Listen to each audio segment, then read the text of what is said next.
And I'm going to go ahead and start the meeting as it is 5:31 and we have a quorum. I don't know if Susan McLeod shows up. I'll certainly let her in. We have no audience today, which is interesting. So our first on the agenda is I've got one here that I'm looking at. Members present. According to the laws of being remote now, which we can do according to the governor's emergency order, I do need to call off a roll. Amanda Loud is present. Dave Toth is present. Lisa Rollins is present, as is Walter Durack. I also discovered that if there's anyone else in the room, even if they're not participating in the meeting, you do need to note that. Is everyone alone? And if you're not, would you please just note who else is in the room with you? I'm not hearing anything, so there's no. Okay, yeah, that's fine. I discovered that at one of my trustees workshops. So does my hasty bowl of granola count? No, it doesn't. I'll put myself on mute while I'm eating. It has to be something that has ears. Corn doesn't count. Even my cat's not in here, so. Oh, well, I know my dog writes me off as soon as she hears the Zoom going. We have approval of minutes from our June meeting. I can speak, the only thing I can say about the minutes, which I would like to say, Lisa, you've done an absolutely outstanding job at. They're very, very good. The only addition I would like to make to the June minutes is if you could please put that the phone number of the person who phoned in was Googled and is associated with Rick Perret's Road Tech cell phone.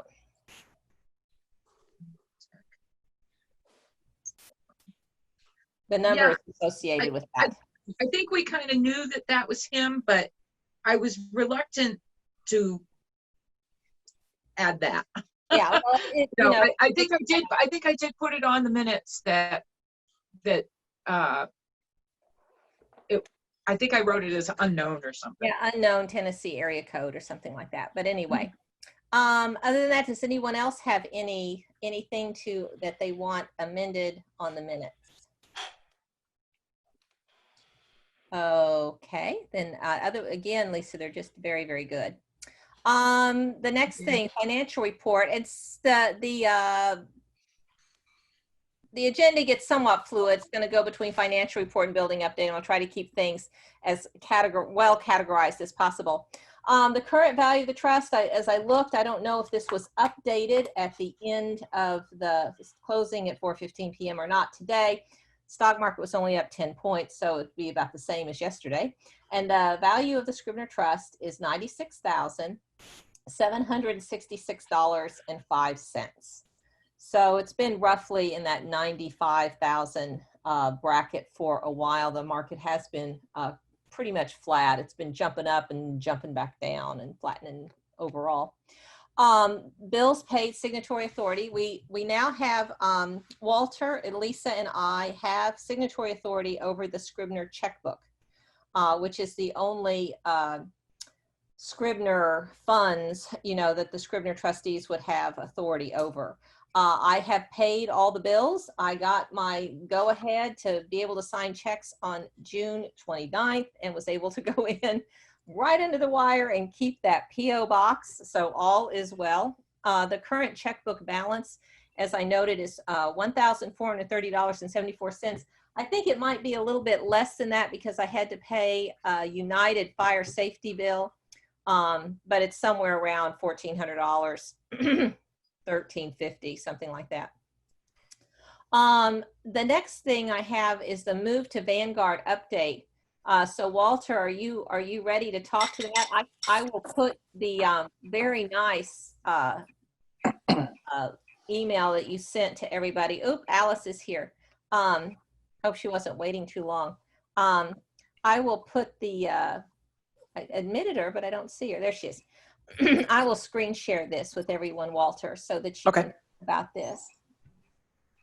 I think this is it.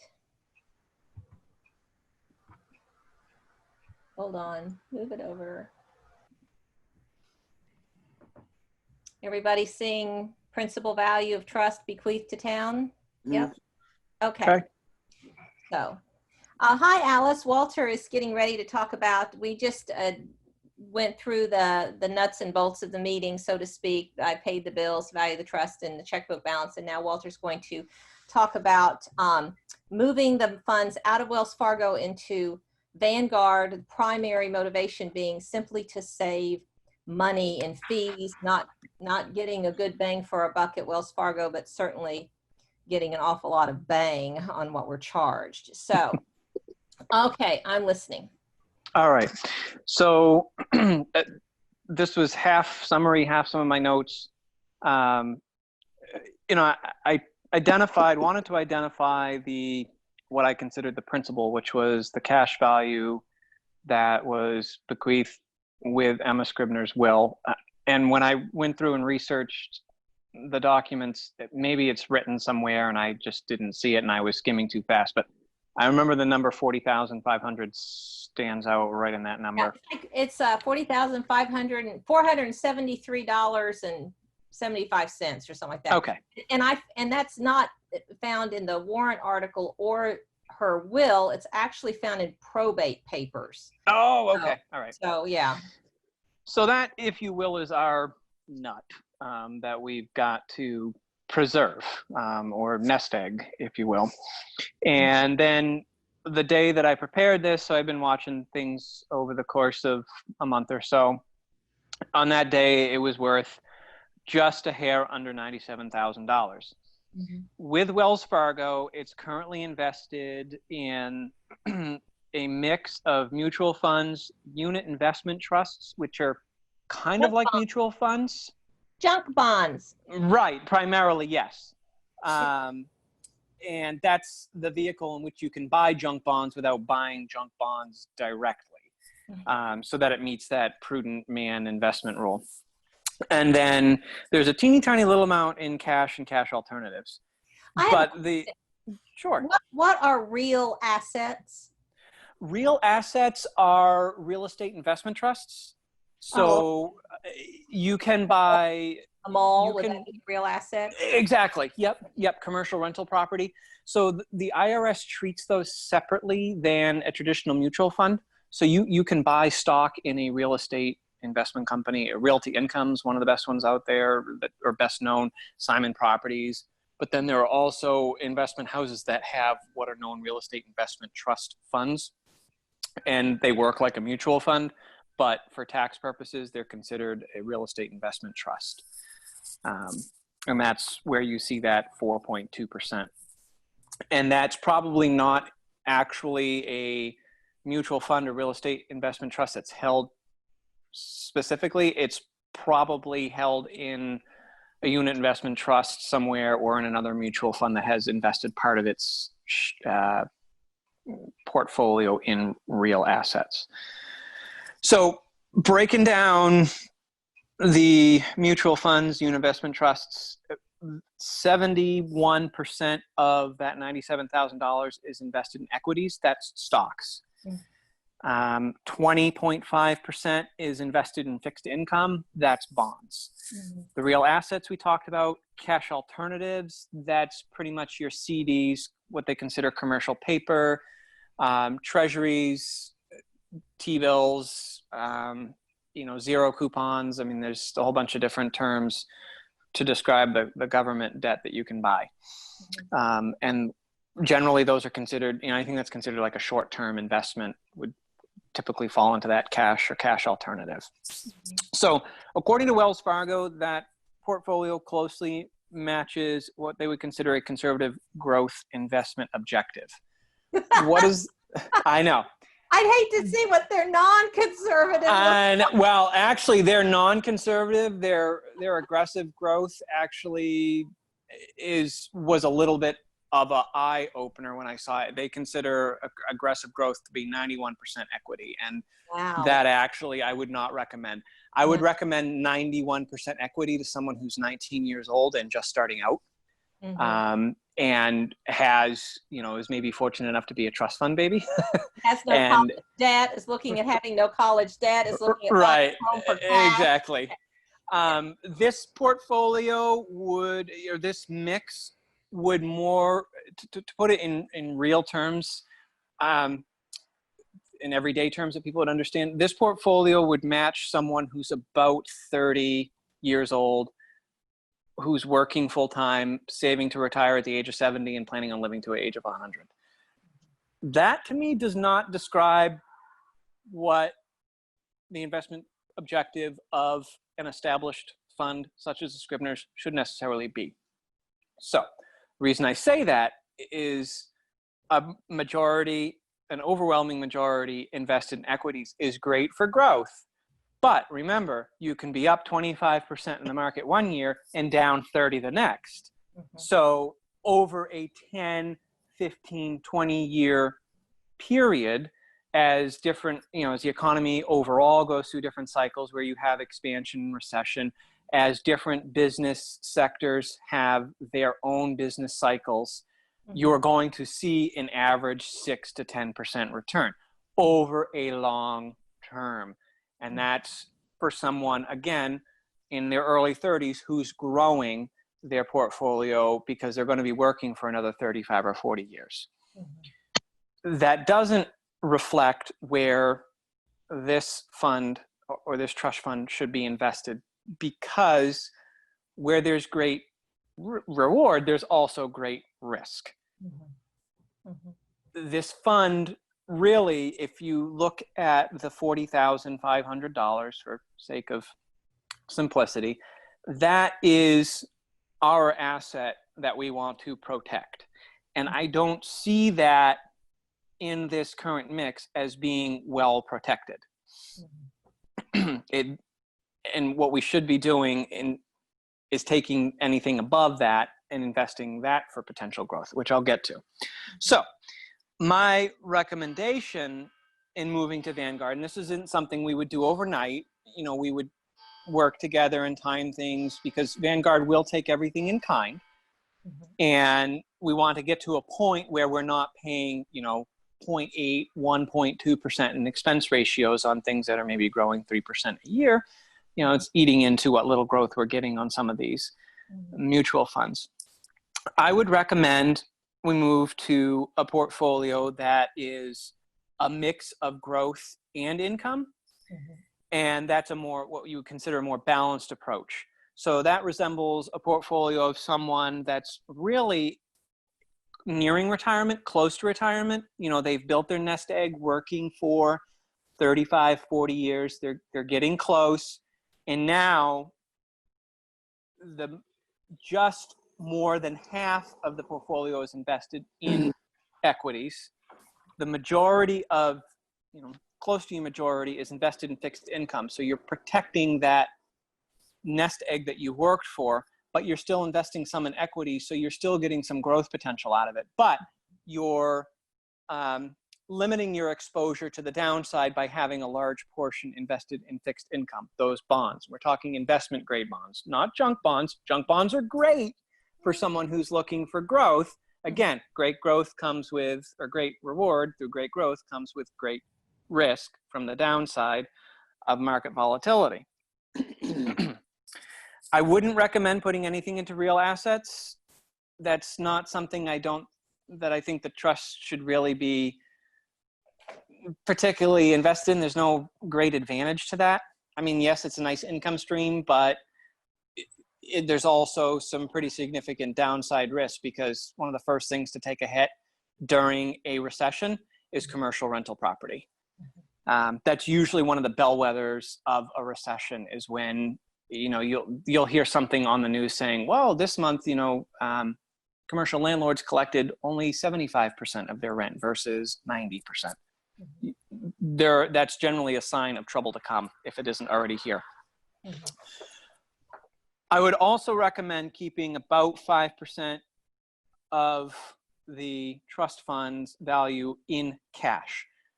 The reason for that is that 5% works out to about 2 years of income potential from the fund's performance.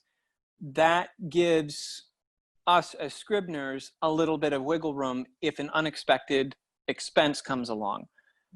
Knock on wood, the furnace goes tomorrow. We have some cash to work with. It's always you always want to have a little something available in the short term if something happens overnight and you need quick access to cash. Because an emergency comes along, you don't have the luxury of timing the market right to sell some shares in a mutual fund. Mhm. So below that, I made a recommendation or a suggestion on some proposed funds that Vanguard has available for equities, for fixed income, and then for cash, which is really just the money market fund that's earning a little bit more than your savings account at the bank is right now. I think that's like right now, the 7-day yield is about 0.15%. I mean, we're talking like 2 cents on $1,000, but you know what? It's better than nothing. Better than nothing. And we're not being charged, the expense ratio for that money market fund is 0.03 or 0.05%. It's minuscule. So, you're still actually earning a little bit on top of that. These money market funds, these mutual funds, they range in expense ratio from 0.8 up to 0.43%. Those mutual funds with higher expense ratios still well below the average. Those are higher performing funds. So there's, again, a greater upside on the growth potential, but because they're very broadly diversified, there is lesser risk on the downside. So these are actively managed funds. They have fund managers who are moving things around to minimize investors' risks. Doesn't mean that you may not see some, downturn, but you're not going to lose your shirt over an investment where you could potentially investing everything in stock of 1 or 2 companies. I tried with the equities, and again, this is all open to discussion. It's just, I tried to put this out broadly without over diversifying. So, taking the 50,000 or 51,000 that I thought would be a good place to put to still give us some growth opportunities, putting that into a balanced fund. That's a very broad-based fund that it will invest, about 60% in equities and 40% in fixed income. So we're still getting in that growth side, still getting some fixed income in there. It's another place to hedge our bets a little bit. And then the other funds really take into perspective the U.S. market, because that's a large part of the global market still. The overall U.S. growth that looks at, companies that are growing and investing in those companies. And then mid cap, small cap, that talks about basically the size of the company and its capitalization, the way it's valued. The market tries to aggregate them into different baskets of small, medium, large, and now they have I think it's mega cap for those companies that are over $1 trillion in value, something crazy like that. And then just a little bit international. So that kind of helps, because there are times when there are international and emerging markets that are doing better than our own market, and that's just because of where they are in their cycles. And certainly there'd be nothing wrong with putting this whole chunk into a balanced fund. Just that sometimes when the market's doing 10%, it's up 10%, it's having a really, really good year, because that fund is balanced, you might only be getting 5 or 6% growth out of it, because there's still 40% that's invested in fixed income, which could actually be hurting you, because people are taking money out of bond investments and putting them to stock because everyone's liking the party of the stock market being up 10 or 20%. So I have done a little bit of research into the account types with Vanguard. So they offer what they call individual or joint accounts, and then institutional accounts. So I thought maybe we needed to be an institutional account, because we're talking trust funds here, it's the town, et cetera, et cetera. No, within the individual accounts, there are actually entities set up. They have them even down to nonprofits could invest. So they put it in the individual category, and then there is a option, I believe it's for charitable trusts or something like that. So we would qualify for that. Any questions? I know I just threw a lot. I'm sorry. Does that mean there's less fees, Walter, if it's in an individual account as opposed to an institutional account? Yes. Okay. With the institutional selection of mutual funds, the expense ratios are a little bit higher. The minimum investments are a lot higher. Mm. And they Okay. do want you to have a professional advisor. Those institutional accounts are really intended for large corporations that are going to be Okay. investing millions of dollars. They might be a trust fund for their employees, for Yep. health benefits, for retirement benefits, et cetera, et cetera. Yep. Okay. Sorry, I didn't mean to interrupt you. Sorry. No, it's a very good question. Yeah.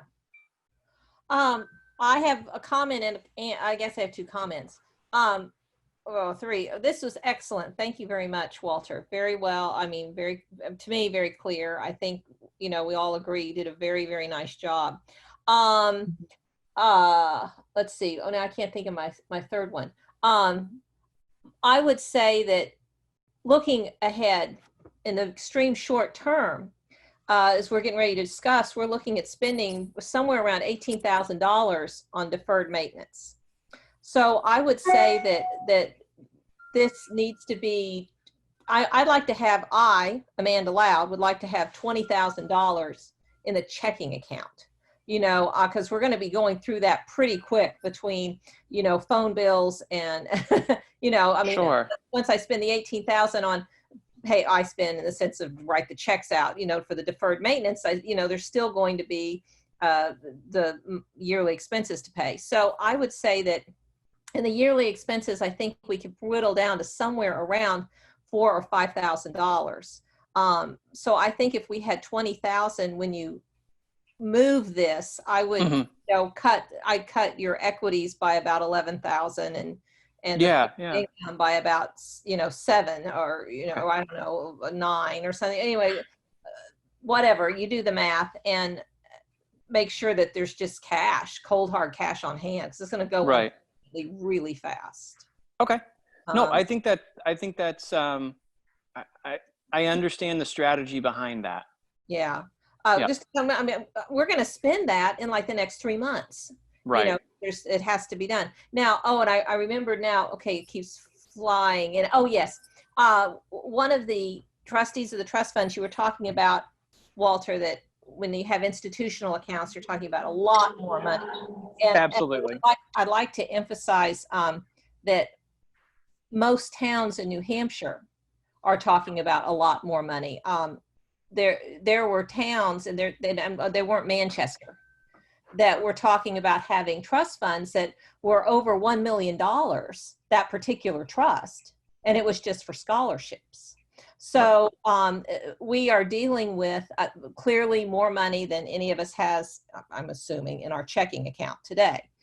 However, in the larger grand scheme of investing, it is not a lot of money at all. It's extremely small, and that's a lot of the problem. I will echo what you are saying by explaining that for the institutional accounts, the mutual funds by and large had a $50,000 minimum investment. That was the least amount that you could put into, and that wasn't all of the mutual funds. That was a select group. Mm-hmm. Most of these, actually all of these, are $0 or $3,000. Okay, good. Yeah.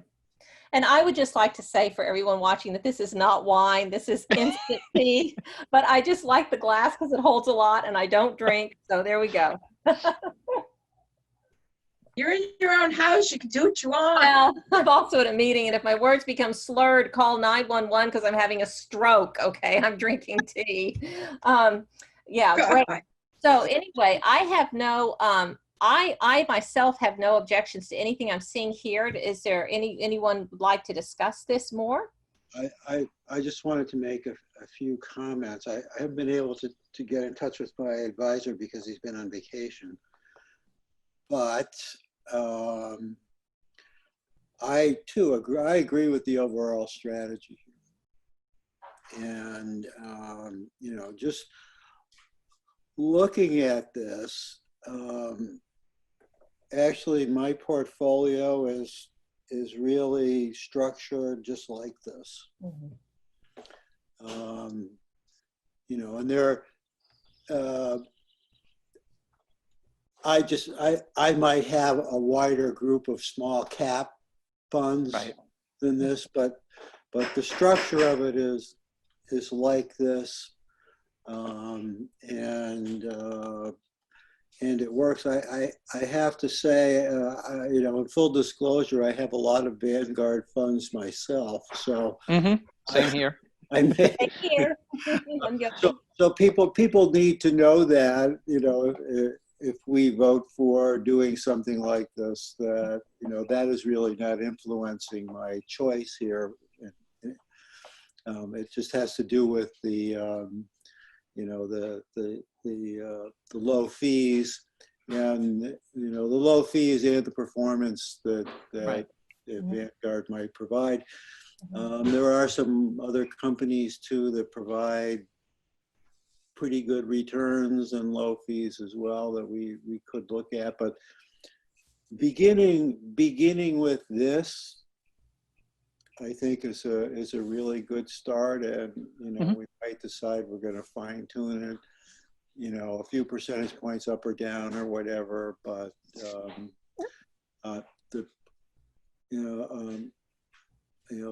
lot of good thought went into this, and I'm really thank you for doing this, Walter. Really good job. Oh, sure. So I did, for everyone's benefit, I did take all of the mutual funds after I'd researched Vanguard's offerings on their website. I logged into Fidelity. That's who I use personally, and Fidelity allows you to buy a number of mutual funds from outside investment firms outside of their own selection, and Vanguard's one of them. So that's how I end up owning Vanguard funds. And I vetted it through Fidelity's ranking system. And they also include the Morningstar ratings, which are, they're kind of the gold standard for mutual funds, and the returns versus the expenses. And I think the most mediocre fund, or the only mediocre fund in there, was the immediate term investment grade in the fixed income category. All these had 4 and 5 stars. All these were top performing funds with some of the lowest expense ratios out there. So I tried to come at it from an outside perspective and not just take Vanguard's word for, we're trying to sell you this really, really great fund.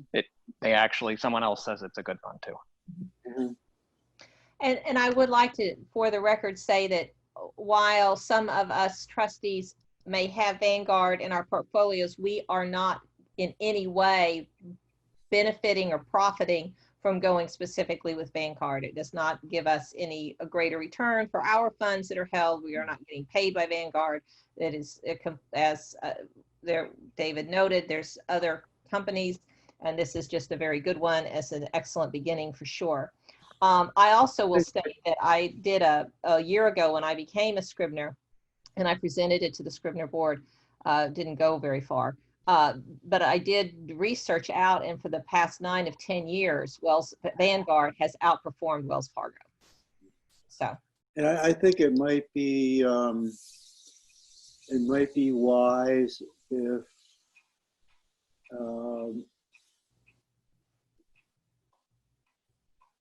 if we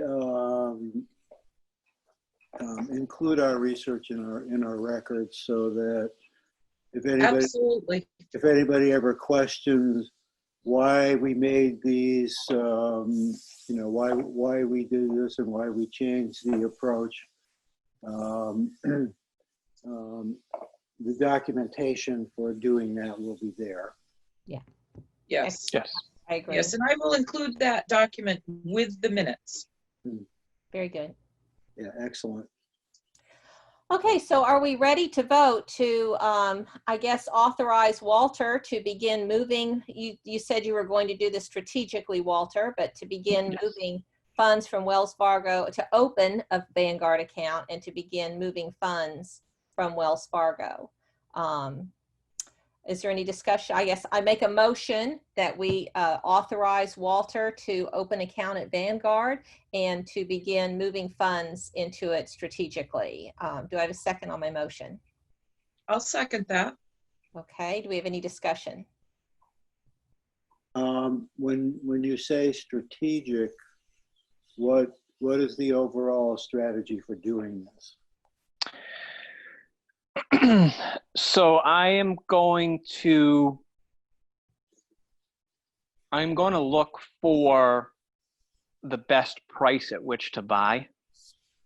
So what I may do instead of buying all of these the first day that everything's in Vanguard, I'll work with them to move everything over in kind from Wells Fargo. I may put things, a large amount than the $20,000 into cash short term, because there may be a little bit of a bump up, and on some mutual funds, hey, these are doing really well right now. This would be a good time to sell them, put them in cash, and then say, okay, well, what, the market had a really bad day today. That's probably a good time to buy the Vanguard mutual fund that I'm looking for. Yeah. I'm a bargain hunter, so I don't mind saying, okay, I'm going to sell something today and let it sit, and just try to time it, because if you save a penny or two on every dollar, hey, that adds up on a $10,000 investment. Yeah. How does the $20,000 being moved into the checking account, how does that come into play? That's going to come from dissolving some of the funds and then putting the $20,000 in to the checking? Yeah, that can happen a few different ways. And Walter, I think that is the decision for you ultimately to make. Right now, if I wanted $20,000 in the checking account, I would call, and I'm the only one still who has authority on Wells Fargo. However, it only takes one person to move anything. So we can move it all tomorrow if we wanted to. But I would send a letter or email to Wells Fargo and say, I would like $20,000 cash. And Wells Fargo at that point would sell whatever they determined to sell to raise $20,000. And I would get a check. I believe it's a check. I don't know if it would be wired directly. I believe it's a check, wired. Yeah, it should be wired directly, but I think it's going to be a check. Anyway, that's how I would get the money. Right. So Okay. When Walter moves things, Walter may make decisions of, this, I just flat out want to sell and put it in cash. And, so I don't know, Walter, and please don't let me speak for you, but I'm going to guess that the 20,000 will not show up in one day. No, it won't. My plan for it would be to sit. So where I had the line for the prime money market fund, $5,000, that would increase to $20,000. Okay. And I would just adjust the mutual fund investments, the equity mutual funds investments accordingly. And then with that $20,000, we can link it to the checking account. That's where it worked with Fidelity. Some money market accounts, but Vanguard, I haven't researched this one yet. Some money market accounts allow you to actually have check writing privileges. Mm-hmm. So Fidelity, the core money market account, I can write checks out of that. Mm-hmm. There's an electronic link. You can call and request a check, but it's going to earn it's certainly going to earn a better yield. Not much, but it's certainly going to end a better yield than sitting in the checking account. And I'd rather keep a smaller amount in the checking account, and then we can call and say, well, we need to check or move to money tomorrow, and we can move, increments of 500 or 1,000. Transfers. Mm-hmm. Exactly. Yeah. Just like logging on to your bank's website and moving money between your checking and savings account. It's the same way. Yep. Yep. Okay. So, and we can discuss that. If I find out that money market account has check writing privileges and we want to do that, that's a discussion we can have at a future meeting. Mm-hmm. Okay. Okay. Okay. So, any other discussion questions? So the motion that you made was to authorize Walter to open a Vanguard account and begin moving funds. Right. From Wells Fargo. I seconded that. Yeah. I'm just confirming what I wrote down. Yep. Okay, well, let's move the vote then. Is all in favor of authorizing Walter to open a Vanguard account and begin moving funds, keeping, of course, 20,000 cash liquidity? All in favor, say aye. Aye. Oh, no, I'm sorry. Now that we're remote, I have to do it by a roll call. So Dave Toth. Aye. Lisa Rollins. Aye. Walter Durack. Aye. And Amanda Loud also votes the affirmative. So that has been carried. Very good, Walter. Thank you. You did excellent. I will work on adding the three of you as soon as practical. Oh, thank you. I Yeah. don't want to be the only one on this account in case I get hit by a bus or I win megabucks. Or you would leave us, Walter, if you had to take a box? I'm shocked. If he wins the megabucks, then he can like do all the library renovation. Yeah, there we go. There we Right, go. Alice? The only thing I would say on who is on the account, because this is a trust, and this is going back to kind of skipping to the agenda a little head forward, but you may want to only put David and me on this, and not Lisa. And I say that only because the Scribner trustees, I say it for two reasons. The Scribner trustees are, unlike management of the building, we do have them on the checking account. Okay. Simply for the management of the building. It is not the trust. Right. Yeah. And then secondly, we are not in the landlord business, and that's kind of where Right. we're heading with this, is hopefully not to have this job, in March of 21. I would really, really not want this job in March of 21. So going I forward don't with need to be on it. I'm good with that. you're good with getting off I'm the happy job. with that. You're I happy. got enough responsibilities. I don't need to be involved with that.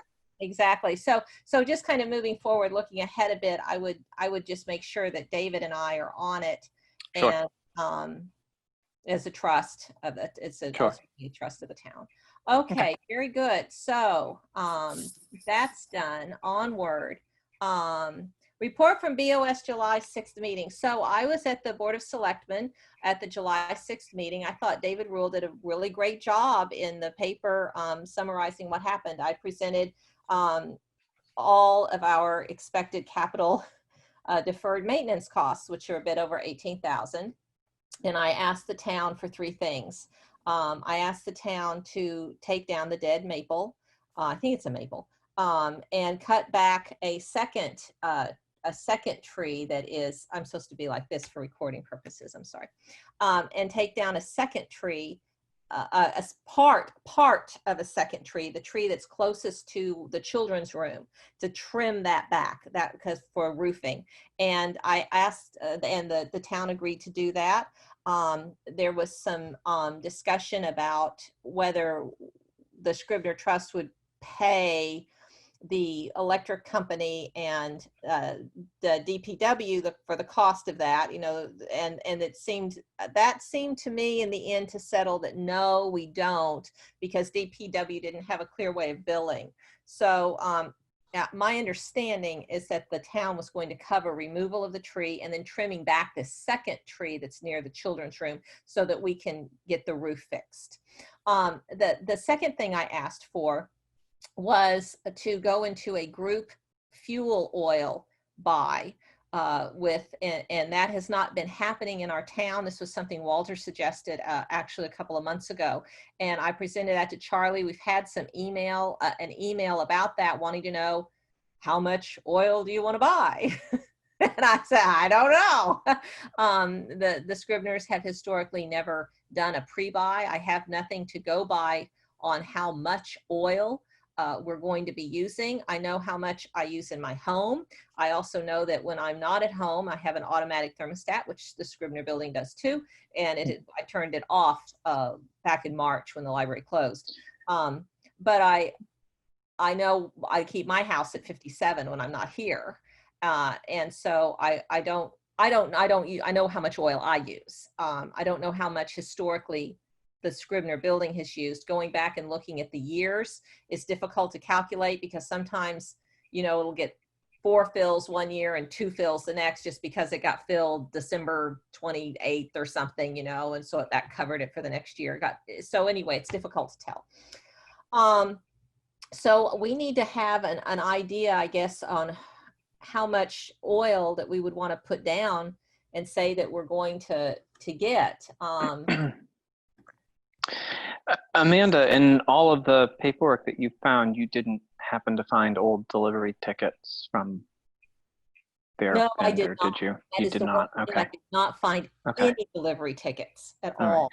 So do we have a good guess on the square footage of the building?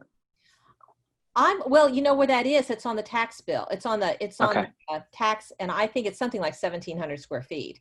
or something Okay. like that. I mean, that makes sense if you think about it. It's probably something around that amount. So Maybe the reason I ask is just so happens that half of my job at the college is keeping track of all the utilities we buy.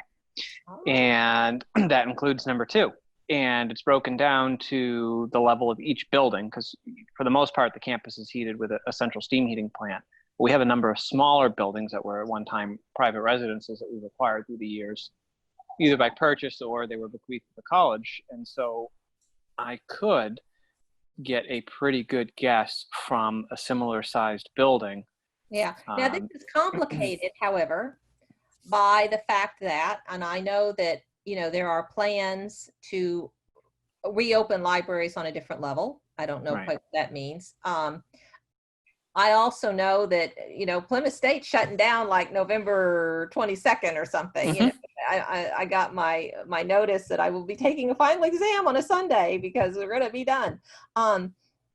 Which makes me wonder to what extent the library will be open this coming winter. And that will affect dramatically how much oil we use. I will put, you know, should the librarians go in, you know, Alice, please be rest assured that should the librarians go in and be working 1 or 2 days a week as they are now, that I will set that timer so that there is heat on those days, but there's only going to be heat on those days. You know, we're going to keep it pretty cold, you know, and it's not so pipes freeze, but pretty cold for the rest of the time. Historically, that thermostat has been set at 50 during off hours. Yeah. And then set to come on approximately an hour prior to opening. Yeah. That way it gives a chance to, you know, circulate and get some heat going through the building. Right. The second floor of the building is usually not heated. Right. Right. Yeah. So, well, Pipes anyway, or anything up there. maybe Walter, you know, as far as responding to Charlie's email about how much oil we want, I think I'd just like to throw that into your lap if I could. Yeah, because no, you that's seem to fine. be in a better position. I would sit and think, well, this is how much oil I use, and I start flipping a coin. Do you think the library will be open this winter or not? You know. I've got a number in my head, and I'm curious to see when I dig into it a little bit. And there are also some formulas available out there at the Department of Energy based on the heating type, your square footage, and so on. You can arrive at. So I might come at it with 2 different numbers, 2 different methods, and see what I get, and then, you know, look at a 3-year moving average. So that way, kind of, because we have more mild winters and then harsh winters, and then that kind of would account for how we may or may not use the library this winter, or how the library may or may not be used. You know, first floor, second floor, open to the public, not open to the public, et cetera, et cetera. Right. When, Okay, so- I was just wondering when the Scribners were going to charge the library $10,000 a year. Yeah. I believe that was $5,000 of that from what they expected to pay for oil. No. The $10,000, if you look historically at how much the Scribners have spent, they did not have a budget. They didn't. Right. But their spending history is about $9,000 a year. And so that included their stipends, that included a secondary insurance policy, that included all the fees with Wells Fargo. So by cutting those 3 elements, which we did at our first meeting, we cut the yearly expenses by 30%. Right. Which is an But I amazing. thought they had calculated a certain amount. There was no calculation as far as I can tell, and I have it on the agenda. I've spent over 6 hours in the Scribner room going through records and boxing them. This wasn't something that was haphazardly done in any stretch of the imagination. But there has been no record of how much was spent on any one thing. Okay. The 9,000 I came to, and then they did agree that sounded about right. But I came to that by going through town reports. I see. So anyway, no, I have, and that has left me again, not even knowing how much they spent for oil. I can look through town reports, but those numbers vary by thousands of dollars a year based not only on the price of oil being different, but also on when the tank was filled. And if it was filled, like I said, December 28th, well, then the next year it may have only been filled twice, and then but then it's filled 4 times, and then whoa, it's over 5 times more. Why is that? Well, because you paid market price. there's a lot of things going on with that. So anyway, again, it's a way of trying to cut our expenses. So I went before the town, as I said, to cut down the tree, to trim back the second tree and that seems to be moving somewhat forward, getting into a group oil buy. You know, I hope that something happens there. And then the third thing I asked for was to take over the lawn maintenance, which would save us $1,100 a year. And that $1,100 I came to based on check stubs. So, because the town report just had kind of a general maintenance category. So to figure out, well, what is this general maintenance? And so anyway, the town was somewhat hesitant on taking over the lawn care, and the major, one of the major hurdles seemed to be having the right equipment to mow a small lawn like that. The DPW has very large mowers, and they were concerned, and I don't blame them. I wouldn't want to be on one. Concerned about the pitch, you know, this Right, that sticking up hill by is- the wall, you know, and how could they move their big equipment? And then they said that it would be great if there was a push mower, you know, that they might consider but then the burden for buying the push mower landed on Scribner's shoulders. Now, I'm glad, Alice, that you're here, because Kathleen DeWolf, in a capacity as being a member of the Friends of the Ashland Library, suggested that maybe that would be something for the Friends to buy. I did point out that, you know, I've since put a lock on the shed on the property. So, you know, if we bought a lawnmower, we could stick it in the shed. And then I think if we had the lawnmower, it appeared that DPW would be willing to use that and mow the lawn. Right now the lawn is dead, so I'm not worried about it, you know, getting out there and getting mowed anytime soon, but looking forward to try to save money. So the trust has, like I said, $96,766.05. We can buy a lawnmower. Can I ask you a question? Mm-hmm. What kind of lawnmowers does the town of Ashland have? Because the lawnmowers that are being used on it now are like 48-inch wide mowers. Well, I'm just telling you what, you know, Mostly, I mean, to that you know, a question. I don't know. It's just, okay. Yeah. Yeah. But I do know, you know, that it seems like this would be an investment. Perhaps, you know, Alice, perhaps this is something you know, as we spend down the trust, and we're going to be talking a lot more about that very quickly when I hit building update.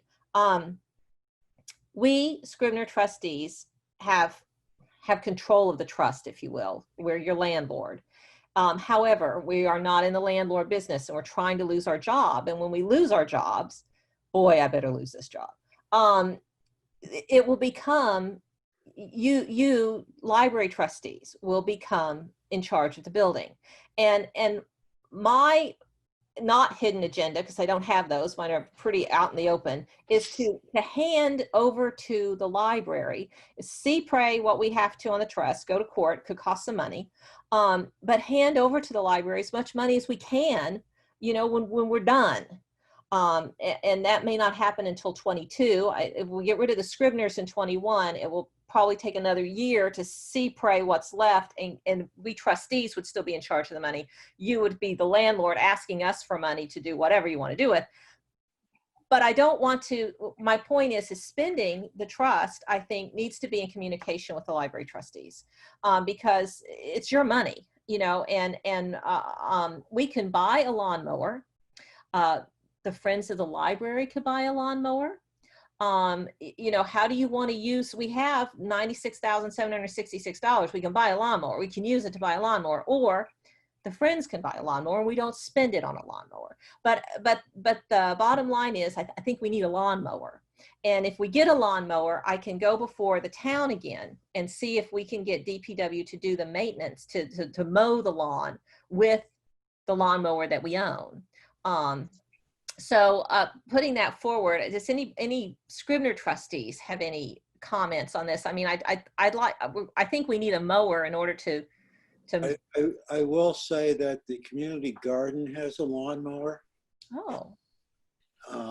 It's I believe it's a Honda 20, whatever the standard lawnmower size is.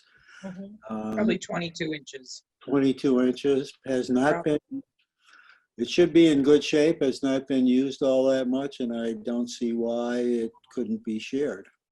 Where is this lawnmower kept? It's kept in the shed at the community garden. Which is, I'm sorry, where is Oh, the it? community garden is over by the school. Mm, So it's down the hill from the school. There's a fence around it. I think there are 2 or 3 people gardening this year. okay. So I'm not sure that they're using it, and it was bought with grant money that was given to the town. So whom do I contact to ask about using this mower? That's a good question, because I'm not sure. I'm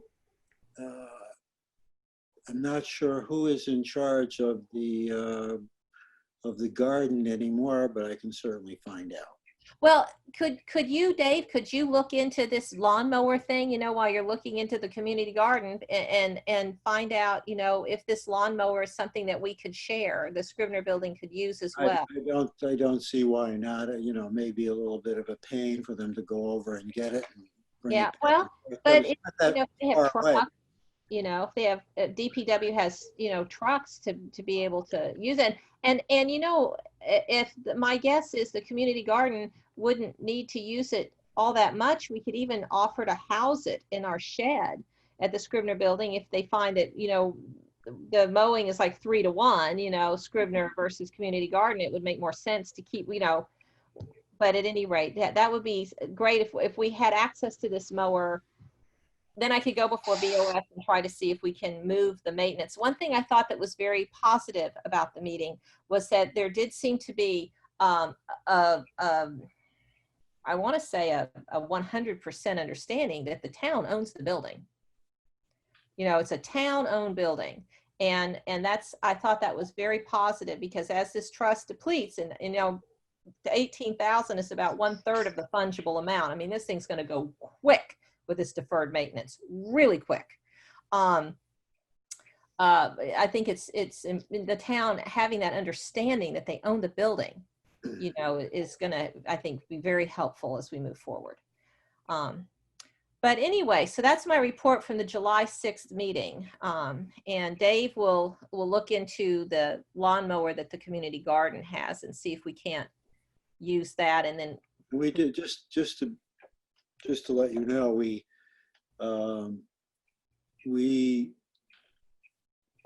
I bought that lawnmower, and I had gone to NB Tractor, told them it was for the town of Ashland, so we got the town municipal discount for that mower. So it really wasn't all that expensive.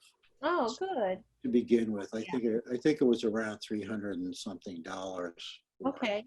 So, Well, I think that would be a start if we could share it. And depending on how that report goes at our next meeting, we can, maybe Alice might want to ask the friends of the library or something, but I don't like to spend money on this trust. I'm a real skinflint, so we can find any way, it would be great. So David, I meant to ask you if you are including Adam DeFilippe on these, because he's the Friends, or he was. Maybe he's not anymore, Lisa. he's still the president. Okay. He is still the president. David, I had a question. So now let me make sure I got this right. The town of Ashland purchased that lawnmower with a grant money? right, the town, we were given, well, the community garden was given a grant. Okay. And so the lawnmower was purchased with grant money. Okay. Purchased with grant money. All right. And I can't remember which grant it was. And the town of Ashland got a discount on it, though. They used a municipal discount. Okay. Right, we got All a right. That's municipal fine. discount on the mower, right? Okay. Thank you. It's hard for me to keep up sometimes. So building update, the building has been rekeyed. Thank you very much, Walter. Additionally, Walter made a spreadsheet, and all keys are numbered, and we know who has which number on the spreadsheet, and I have the extra keys in the spreadsheet right here. So we've done that, and I appreciate that very much. While I was in the Scribner room, and I've been in, like I said, I've spent a total of a bit over 6 hours up there so far. One thing I did find and it's in my box over here, stuff I found, was a small envelope of skeleton keys. And these keys go to the cabinets that are up in the Scribner room. Now, I'm asking the Scribner trustees, you know, what do you want to do with these keys? Do we want to hand them over to the library? Do we want to keep them in a file cabinet where they were? My Amanda Loud votes just to give them to the library. I agree. I agree with that. The provenance of items in the cabinet, I have not been able to find, and I have found a lot of interesting documentation in my 6+ hours up there. But I haven't found any documentation on items that are in the cabinet. I do know that it was disputed on who owned the items in the cabinet, so the Scribner trustees or library. My understanding is that the items in the cabinet have been given to the town to be put in the library. And if they were given to the town, then that means that ultimately, I guess, the Board of Selectmen, you know, are the ones that would have power, but they're housed in the library. So my feeling is to give the keys to the library because they're there. What is in those cabinets? There's some different antiques of different kinds. Civil War memorabilia. A lot of Civil War memorabilia. One, yeah, Emma Scribner's china, or at least the story goes that it's Emma's blueware. Some photos, maybe. There's some. I don't know about the photos. I know there's some things that are documents, kind of things, but they're historical. Yeah. I guess I would just say it's a historical archive. Yeah. I don't know. I mean, I can keep the keys, but I'm just saying I found the keys. So I just, you know. Well, it sounds like it's something the library should have and have keys to and catalog. I'm trying to remember. I know we've talked about this, and I don't know if the Historical Society has any role in any of this, and so we'll find out. Yeah, David would know about that, I was Yeah. yeah. So as far as the keys, I guess I have a motion on the floor then to hand the keys to the cabinet over to the library. Do I have a second? I'll second that. Is there any discussion? Well, then we'll vote to hand the keys to the cabinet. And I don't know if every key goes to the cabinet. It's a small envelope of skeleton keys, some of which I'm pretty much assuming go to the cabinet. And you know, there's probably in the kitchen in the library, there's a little rack hanging there with a whole bunch of keys on it too. So they're probably even just some duplicate things. Yeah. The library already has. Yeah. So anyway, then I guess I'll move the vote to hand the keys that I found over to the library. David Toth. Aye. Lisa Rollins. Aye. Walter Durack. Aye. And Amanda Loud also votes the affirmative. The Scribner Trustees of Trust Fund Records, there's 11 boxes up there of records I went through. Most 80% of it was pretty much by year. Everything was already put together by year. There was several stacks of loose papers that I filed. I made sure everything was filed by year. And I made sure that all the boxes are marked by year. Not all, there was a time of about 30 years where Scribner records and trustees of trust funds are fairly mingled, but they're all by year. So I do want to go up and do a little bit more digging through this week. And then when I'm done digging through, I will talk to Craig Moore and he will move everything over to the third floor. So that's how things go with that. So the room up there now is unlocked because there's no more CRFs up there. Those have been moved to town halls or moved down a few weeks ago. But anyway, that's how and I have found some stuff that I did not box. I found bills from the 1970s and 80s, telephone bills. I didn't find a need to keep that. I found a lot of that, and I didn't find a need to keep that.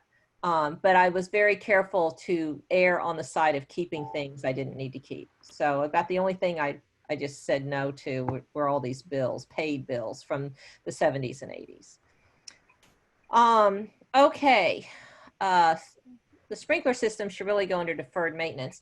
United Fire Safety has come through and has done what they could do as far as updating, fixing batteries and stuff in lights. The emergency lighting on the second floor does not work at all. I threw this, United Fire Safety wanted me, and I did, to throw the, at the main panel, to throw that switch so there's no electricity to that fire light upstairs. There is still electricity in the Scribner room, I'd like to point out. At any rate, an electrician is going to have to completely replace that, and it's also going to have to completely replace every smoke alarm in the building, because the United Fire Safety looked at smoke alarms and said, wow, that is really old. So, okay. And they are hardwired in, so it's going to take an electrician to do that. I have talked to Dow Electric, and he has put me on his to-call list because he's super, super busy. He wasn't able to do much in March or April, and things got backed up. So that'll get fixed. It's on the short-term fix. It's going to work on. Fire alarm update. Walter. So I need to call Stanley and make sure that the library's added to the account and the fire department's added to the account. And that it works. That, you know, and that it works. Yeah, I want to find out exactly what they're monitoring and doing for us. Yeah, yeah. And have a full understanding on that. So, and I've had that discussion with the fire chief, and that, you know, something I'm working on, and making sure that if we got called there for an activation at 3 o'clock in the morning, A, we could get in the building, and B, could successfully reset the alarm if there was really nothing wrong with the system. Good, good. The last, or not the last, the next thing are the roof bids. And I shared all of that in your Google folders. I also had stuff up on my, no, it's all right here. I shared in the Scribner Google folder. I threw it in, it's under maintenance. And there were two bids, and I'm going to screen share them here so that you can see them. The one bid was almost $10,000, as you may remember, and that was from Triangle. That they are the ones who are doing Target New England. See if I can make it a little bit bigger. 9,800. And they're the ones who are doing the work at the town hall. And I had them come over, and in fairness, I don't know what Target New England did when I wasn't around. I know that when I was around, they did look at the roof from the ground. They did not get out a ladder. They did go into the building and looked where we have chimney, around the chimney, and said, no, this is on the second floor, third floor. That it was old leak, don't worry about it, you know, and I think it's probably true. So at any rate, they did not get up on the roof at all. They saw in my presence, and they did get in this bid, which has the, you know, removing the roof, making sure that they don't make a huge mess and they clean up after themselves, and putting on a new one. Now, the second bid that we have is for much less than that, as you may remember. It was closer to 5,000. It was about half of that. And that was by DMM, Devin Murphy McDermott Builders. And so the kid, as I call him, he went to high school. Oh, stop. I don't want to end the meeting. We're still here. Okay. Stop the share. Okay, there we go. He did, in my opinion, I can't talk and do this at the same time. I thought he was very thorough in his approach. He got out a ladder. He went up on the roof. Let's see if I can find it. It's over here. Library trust funds. Oh, it's the maintenance folder. He went up and he, here it is.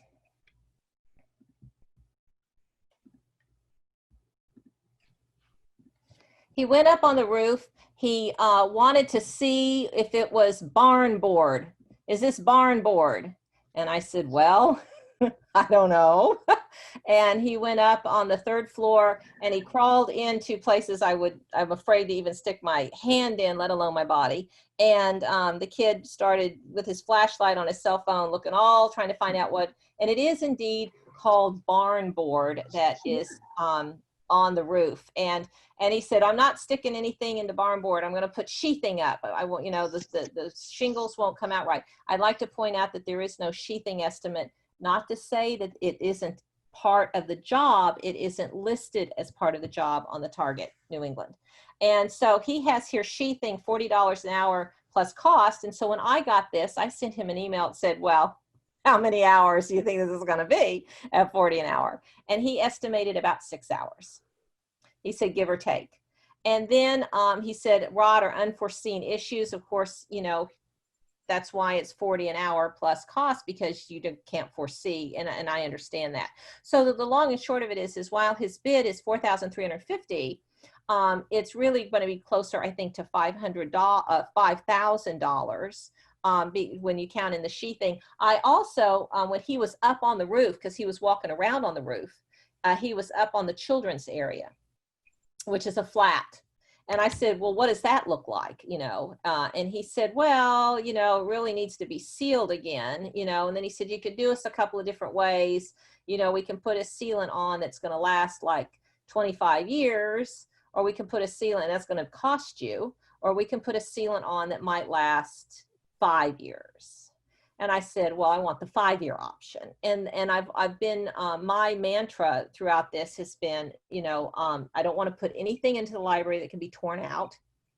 And I want to hand to the library the most money I can at the end of this. So the pricing for putting the sealer on was $450 for a rolled sealer. So like I said, this whole, and that's on the children's room where it's flat there. And there hasn't been, in fairness, there has not been any apparent leaks coming from the children's room. But he did say that by looking at it, he was showing me how it was not great. And there was a 3rd bid as well by Grand Boyce Holderness. And he got up and he was showing me that as well. On the children's room, that it needed to be resealed. But he did not submit a bid. I asked him about it and he said, I don't have time for this job. But he did get up with ladders and look and saw. So I've had 2 contractors talk about this over the children's room that's flat. And the cheaper, shorter term solution is $450. So DMM, Devin Murphy McDermott's estimate is closer to $5,000 when you take into account the sheathing as well as the rolled, well, it's over 5,000. It's probably more like 5,500 or 6,000. And then the Target New England is a bit under 10,000.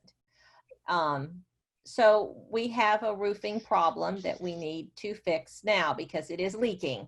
You can see the damage at the entrance to the 3rd floor attic area.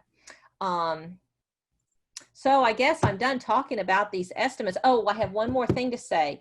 I asked, or when Devin was there, the kid, he's a very nice guy, I like to say. He said that he had done Georgine Fabian's roof. And I've known Georgine for over 20 years. And I sent her an email and I said, she lives in Holderness. And I said, Georgine, I understand DMM siding and roofing did your roof. Can you recommend him? And she sent me back a very short reply. She said Devin was excellent. So we do have, one recommendation. Target New England has been doing the work on the town hall, and I haven't heard good or bad. If it's bad, you're going to hear things for sure, and I haven't heard anything. So I just like to say that in fairness as well. So does anyone have any questions or anything about the 2 bids that we have received for the roof? The other bid had listed the type of shingles that they were going to be using. Yeah, Devin said he would match what was on the roof. Okay, just checking on that. Yeah. Yeah. Devin was mostly concerned about what he was sticking the shingles into. Right. He was really, really concerned about that, which made sense to me.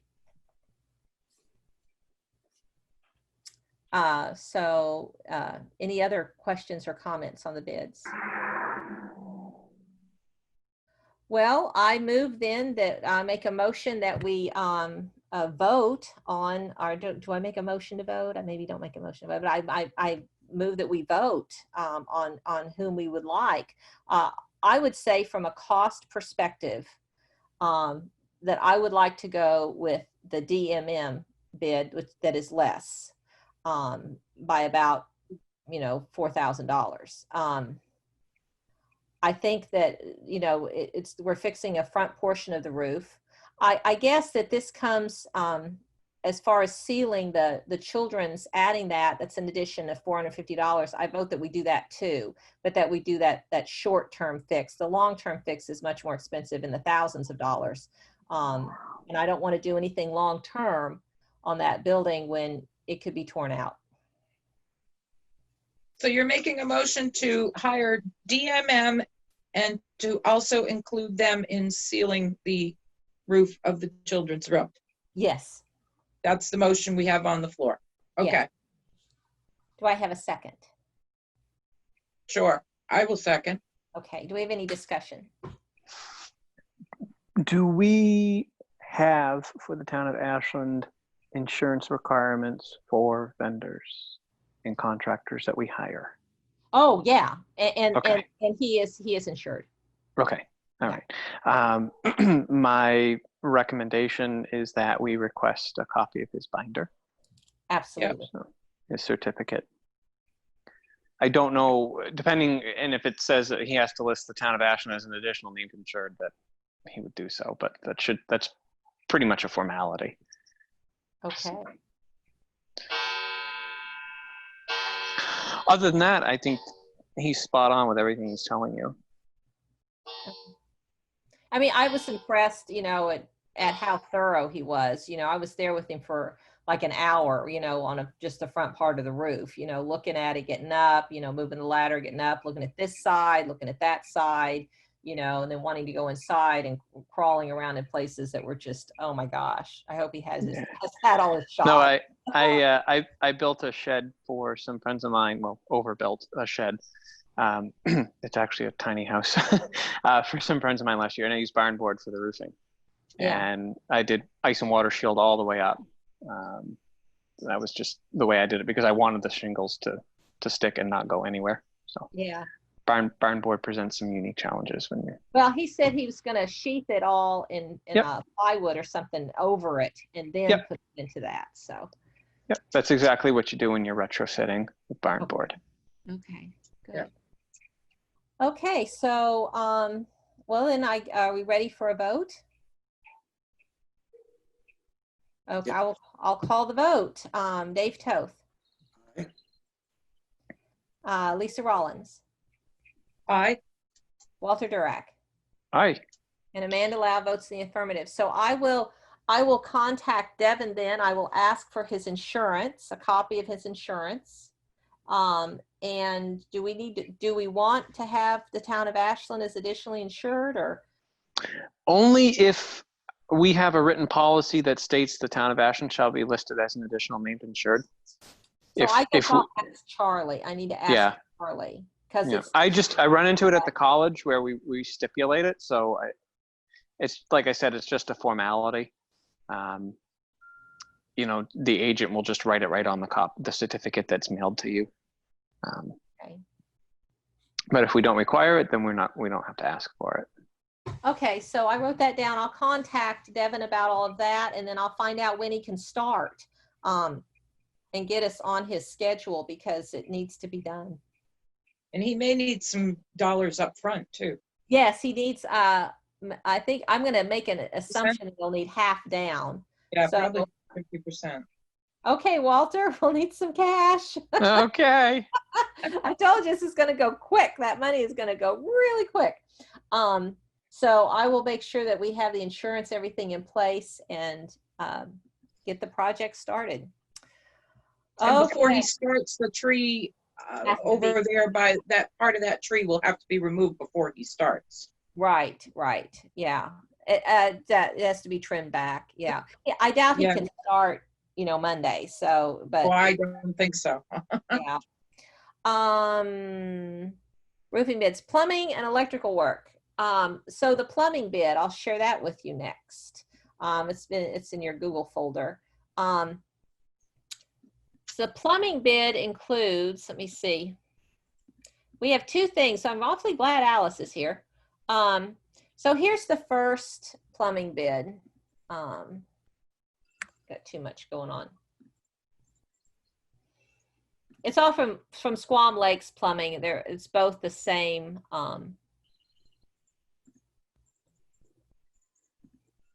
There we go. So this covers replacing the toilet. Move all of us over here. Replacing the toilet in the bathroom so that it has a pressure-assisted toilet. In other words, this should stop all the overflows. Okay. And then install the 3 sprinkler heads on the staircase going to the second floor. And the plumber will work with Chief Heath to be sure that the 3 heads are in the exact right spots. And the heads will go into the domestic water system, and that's so that the second floor can be used. And then, hold on, I don't see install next to basin, install all new pressure toilet. So I don't see it fixing the leak on I thought that he didn't include that. The leak on the sink. I just now see that that's not included. I talked to him about it, and he mumbled something about probably having to change the whole faucet head. And then I think he also did mumble something about those could be hard to find that would fit something like that. So maybe that's why it wasn't included. Yeah, naturally. So, but anyway, the total for this is $2,077, $2,000 to do this.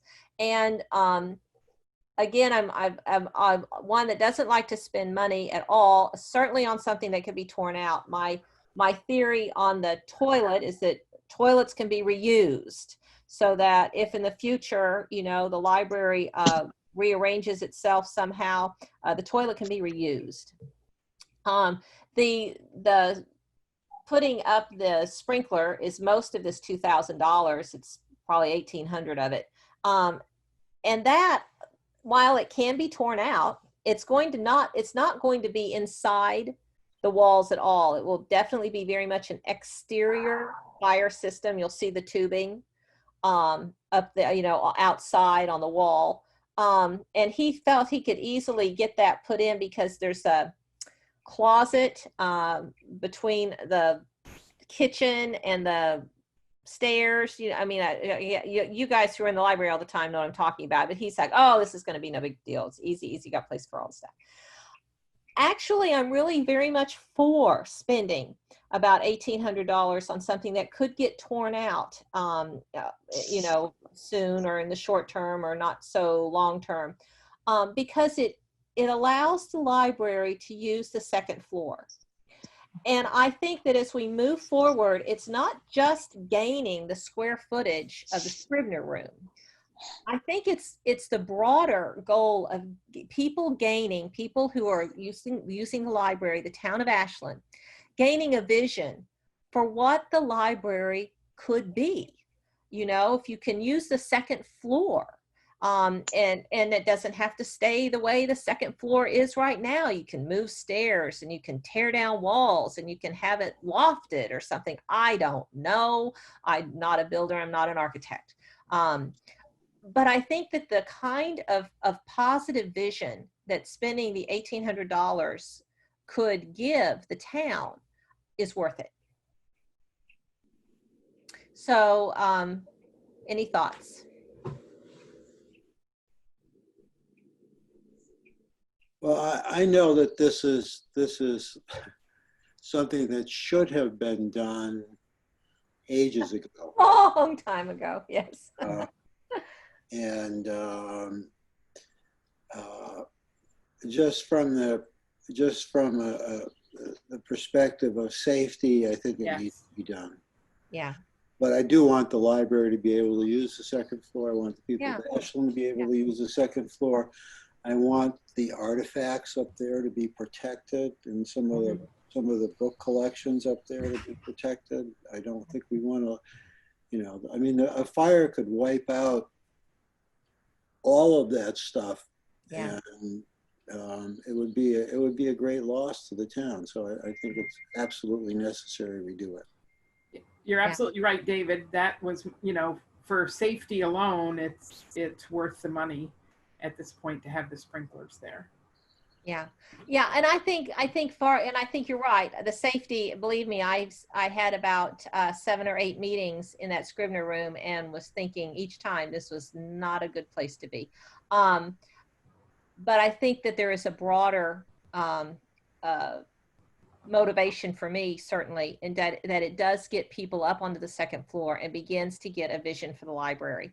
I was a trustee of the Holderness Library back in 1998, I guess it was. And my point is, long before there was any additions being done, long before the basement was usable space, and getting visions for what can happen when we just sealed the basement and we began to have that as usable space, even though it was not what it looks like today.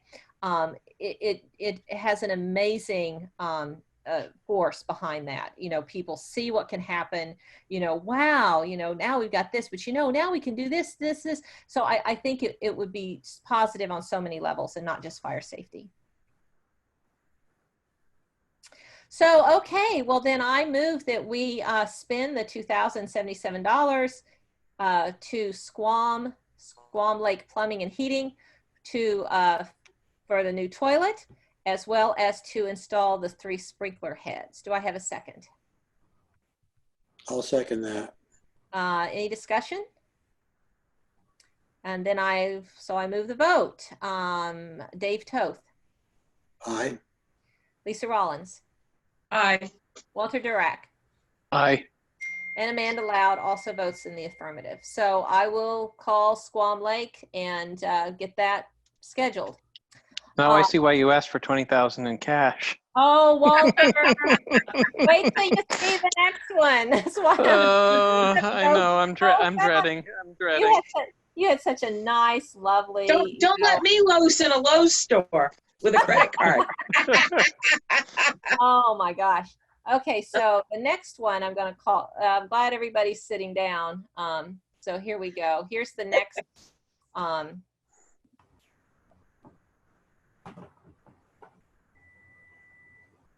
think I'm sharing the right thing. What are you seeing? Are you seeing a Squam Lakes plumbing estimate? Mm-hmm. Yes. Okay. This one's for a bit more. This one is 2 pages. Oh, $4,747.60. There you go. 47. Now, is that over and above the 2,077 already? Yes, this is a second one. This is completely different. Oh, okay. Yeah, so gotcha. I want to talk about what this is. This is about the oil tanks. And oh, again, yes. I'm awfully glad that Alice is here. In Tom Peters' resignation letter, he did state that there is apparently something wrong with the oil tank and that he and Rick Perret were going to be digging around it this summer. Now, I don't know what's wrong with the oil tank. My guess, and this is only a guess that Amanda Loud is making based on very little knowledge of oil tanks. My guess is that it leaks, and I'm guessing that the leak is somewhere above the midway point. My reason for my guess is because historically speaking, and believe me, I know an awful lot about the history because I've been through an awful lot of files. My guess is that is why the Scribners have never bought more than half a tank of oil for the past many, many, many years. That if you fill it all the way up to the top, it leaks. But that's my guess. I am not an engineer. I have a BA. I do not have a BS. I have a BS. It's not what it's all cracked up to be. Okay.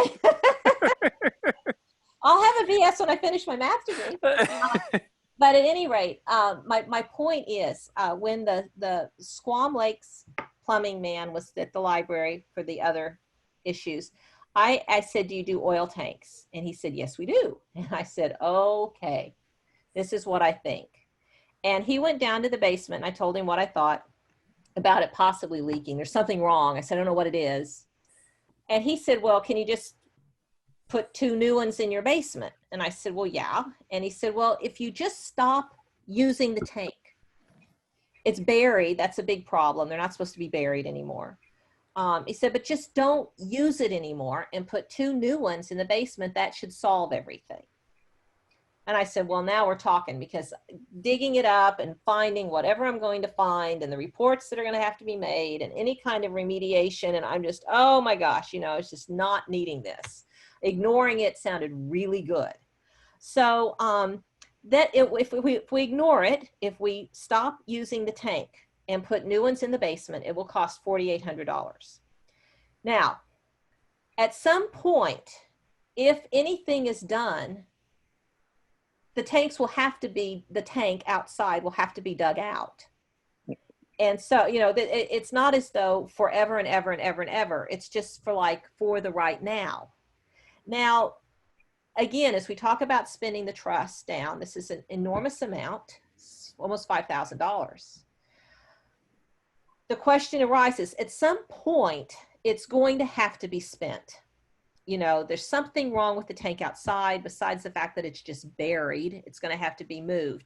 If ever there's any kind of additional construction done on the site, probably would have to be taken out. The tank would have to be taken out. So this is going to have to be addressed at some point.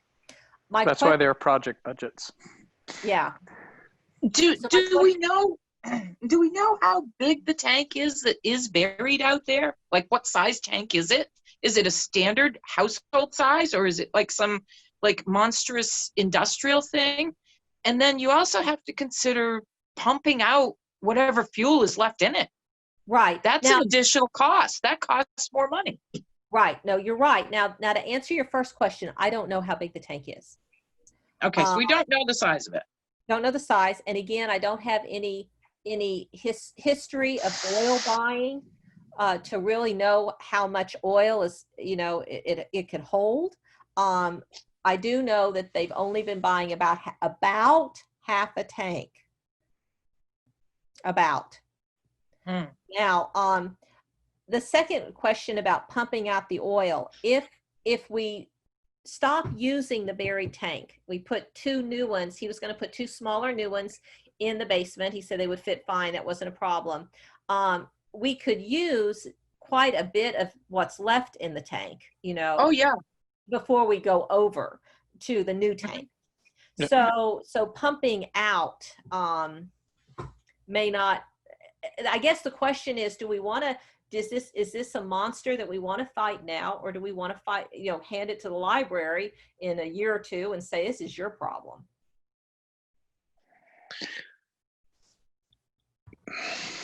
Boy, I don't know.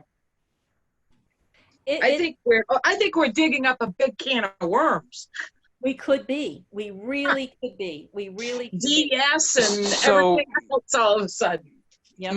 My feeling about this, and going off what Lisa said, in the future, if there's a large renovation project, and I'm just going to use the word large because we don't know what size the scope could be.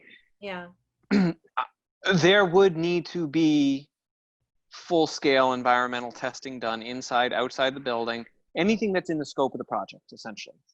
Right. And depending on the size, and this is what a project architect and a project design team would tell you in greater detail, and that as the building owner, there would need to be environmental testing done, and it would include obviously the tanks outside, because they would more than likely, almost definitely, be disturbed, and any kind of situation like that would need to be remediated and brought up to code, et cetera, et cetera.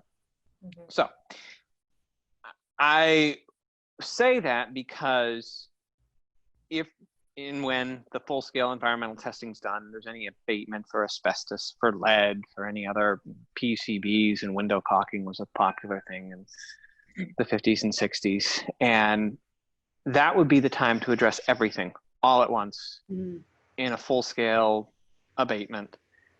And that's the kind of thing that a building capital reserve fund, a project fund, would pay for or should pay for. And just, if you're going to do it all at once and do it right. Yeah, I agree. That sounds very sound.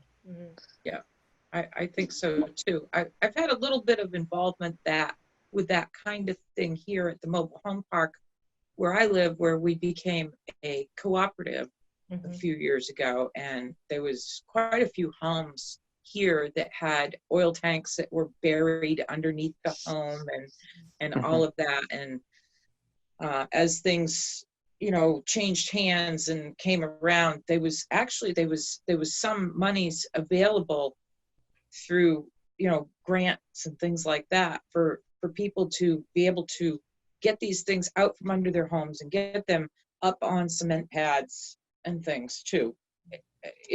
Of course, mobile homes are a little bit different than, a municipal building, obviously. But I was just wondering, perhaps if, we kind of, I don't know, keep going with the, okay, don't fill it above half or whatever at this point. And then, at some point down the road, as Walter said, as part of a bigger project, that perhaps there's other funds that are available that the town of Ashland municipality could be involved with. Right. And I think too, as I said earlier, we are not sure right now how much the library will be open this winter. And if we are in a situation where we are still only buying half a tank of oil at a time, that may not affect business at the library that much. It's half a tank may get us through the whole winter. I don't know. So yeah, and wasn't it just wasn't the Pemi River people filled it like in January, didn't they? Not filled it, but you always put into the tank, I believe, like in December or February or I don't know, January something. I don't know. It's just recent. Yeah. And then the heat was basically, shut way back. Right. Yeah, I turned it off. Yeah. I mean, I think that makes sense. I think I completely agree with things that Walter said. I wanted this made public. I want the library trustees to know, this is the situation down there. And again, more than anything, I really want it not to be my problem. And speaking from some project experience, if we were to put those 2 tanks in the basement now, spend the $4,000 and change to do it, and there was a programmatic change inside the library and the layout change, that future renovation project that we don't know what it looks like or when it happens.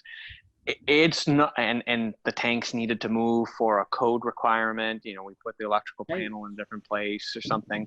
We've actually, whoa, that is some thunder right there. Yeah. It's been thundering. What I'm getting at is we learned this at the college when we bought the Church of the Holy Spirit next to the Draper Maynard building. There were 2 tanks downstairs in the basement, and there was a nice new oil furnace. But when we renovated the building and we put a Lula, which is it's a limited use elevator, and we made some upgrades to the panel, the electrical panel, had to relocate things.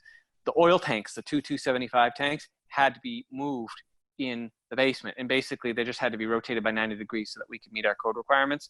To do that and transfer the little bit of oil that was in there, it was every bit of $1,000. Yeah. So very expensive. It was not short money at all. Yeah. So let me ask a question. There's no evidence right now that there's any leakage. Not that you can see from the outside, not that you can see. I've walked all around on there, and I'll be honest, I have not taken a shovel to it because I don't want to see it. Right. You know, and it may be worth having a video inspection done. You know, if the tank level's low, Okay. might hire, you know, maybe a couple $100 for someone to drop a camera down there. Okay. And who would do that? Who would do this video tank inspection? There's a few companies out there. I think GafTech is one. They do a lot of industrial tanks and gas stations and things like that. Yep. Okay. You might even be able to talk to Pemi River Fuel if they're our supplier and say, could you recommend someone? Because, I mean, honestly, it could be something as silly as a filter that needs to be changed somewhere in the line. You know, I mean, I don't think we're going to be that fortunate, but. Right. Yeah, I'm just not sure. I'm not clear on what the problem is. I'm not either. Well, and I, you know, this is one of those situations where, you know, you say, well, you know, before I do anything, I want to find out what the problem is. But then finding out what the problem is may cost you twice as much as what What the problem is. what we're intending to do, because you might find out it is rusted out, it is leaking, and you will be required to remove it, or we will be required to remove it. So Yeah, once you start poking around, you could be asking for even bigger problems. So Okay. a little bit of ignorance is bliss. Yeah. A little ignorance is bliss, but you know, we are here talking about it in public. Oh yeah. Oh yeah. Our This bliss is true. our bliss is leaving us quick. This is and Tom Peters' resignation letter. We only put 500 gallons in the tank at a time. It's a 1,000 gallon tank. There you go. There we go. This is because there is a small wear at ground level of the filler tube. This was a Yes. project Rick and I had planned to do this summer. Need to dig around the filler tube 3 feet and down the tank about 4. Carefully remove old filler tube and replace it with new and proper sealant. Oh, that's not a big deal. That doesn't sound too bad. The tank is 40 feet No. tall. The collapsible ruler to test the However, level of the that shed. doesn't solve the problem of the tank being underground as it's Very. not supposed to be. Right. True. Right. It's the big issue. Yeah.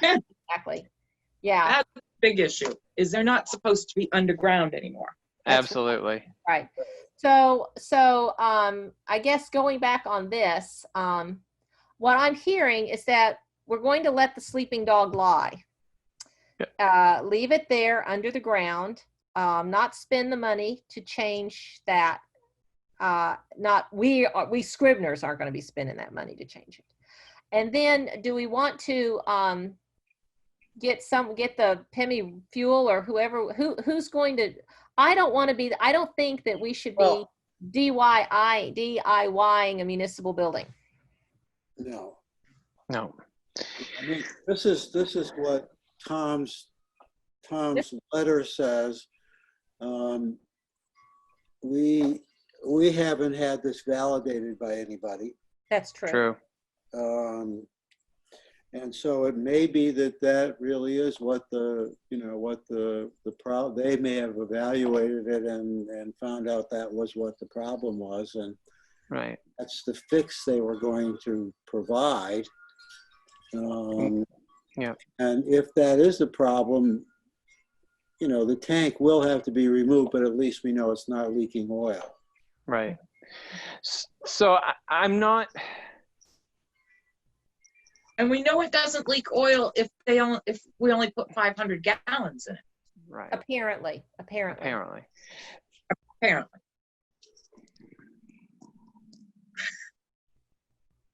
I mean, the ground level. It's a tough call to make, that's for sure. Yeah. I don't know. Who do I call to I guess, do we want to start, do we start with doing a video tank inspection of this? Would that show up on the video tank inspection? Well, they have to go down the filler tube. Yeah, I would start with the oil company and ask them how we should deal with it.